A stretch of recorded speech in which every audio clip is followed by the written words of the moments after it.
tahun 2025 pertama adalah menjaga inflasi di kisaran 2,5 plus minus 1% untuk mendukung akselerasi pertumbuhan ekonomi nasional. Pemerintah mengalokasikan 144,6 triliun yang akan dilakukan dengan berbagai strategi, yaitu diversifikasi pangan, stabilitas harga, dan peningkatan produktivitas petani.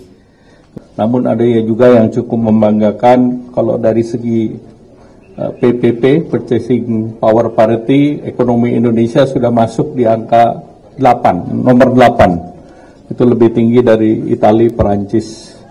Dan ini suatu capaian yang baik.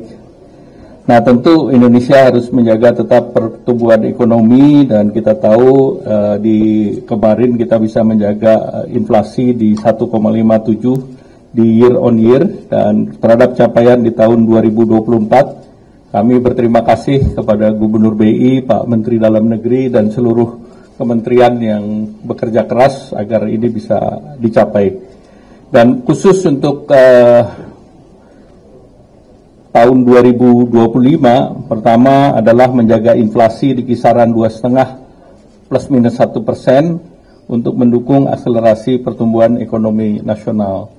Kemudian kita harus menjaga komponen inflasi khusus volatile food di kisaran 3-5%. Jadi angka volatile food itu yang dijaga secara mingguan oleh tim termasuk TPID di bawah Pak Menteri Dalam Negeri. Sehingga ini adalah intervensi daripada pemerintah pusat maupun daerah agar volatile food bisa terus terjaga. Dan ketiga, memperkuat koordinasi pusat daerah dalam peta jalan pengendalian inflasi 2025 dan 2027 dengan upaya yang pertama memastikan keterjangkauan harga komoditas pangan dan tarif angkutan pada periode Hari Besar Keagamaan Nasional, juga termasuk di sini yang kita hadapi dalam waktu dekat adalah Idul Fitri.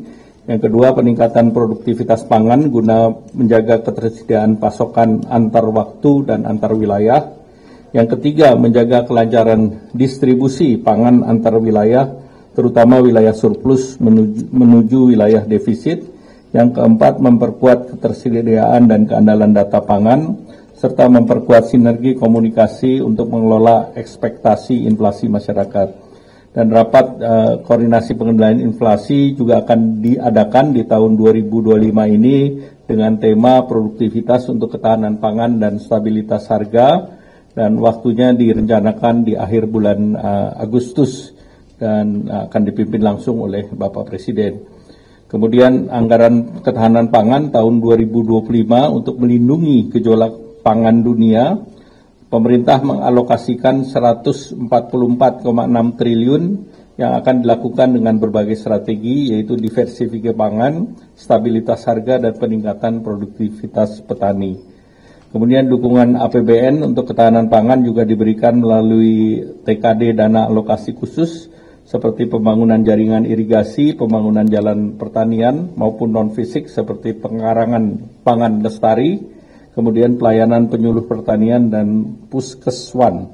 Di lain sisi, Gerakan Nasional Pengendalian Inflasi Pangan akan terus dilanjutkan di tahun 2025 untuk mendukung ketahanan pangan. Dan selain itu, agar momentum pertumbuhan terus dijaga, pemerintah mendorong stimulus di hari Lebaran ini dengan program yang dilanjutkan dari program Nataru yang lalu, yaitu diskon harga tiket pesawat, kemudian penyelenggaraan kembali Harbolnas 2025, program Every Purchase is Cheap atau Epic Sales 2025, beli di Indonesia saja, yaitu diskon.